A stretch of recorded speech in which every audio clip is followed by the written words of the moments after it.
আজকে আমরা জালকুড়ির বিলে গিয়েছিলাম।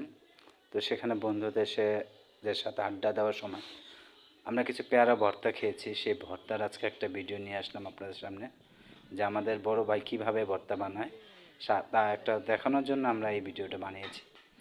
প্রথমত তিনি পেয়ারা দিয়েছেন, তারপরে দিয়েছেন বিট লবণ, তারপরে দিচ্ছেন শুকনো মরিচের গুঁড়ো, কাসন্দ, এগুলো দিয়ে সুন্দর করে ঢেকে এই যে লাড়াচাড়া দিয়ে এখন বানানো হচ্ছে পেয়ারার ভর্তা।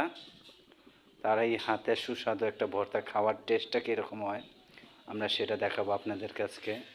তিনি বানাচ্ছেন, এই যে সবাই তিরিশ হয়েছে না খাওয়ার জন্য, তারা এখন সবাই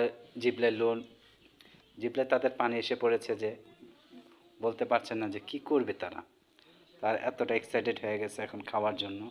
তা খাওয়ার পরে তাদের রিয়াকশানটা বোঝা যাবে যে তারা কি করে। তো আর আপনারা আমাদের এই চ্যানেলটি দেখতে থাকুন এবং বেশি বেশি করে ফলো দিয়ে রাখুন, যাতে ভালো করে আমরা আরও নতুন নতুন ভিডিও বানিয়ে আনতে পারি আপনাদের জন্য।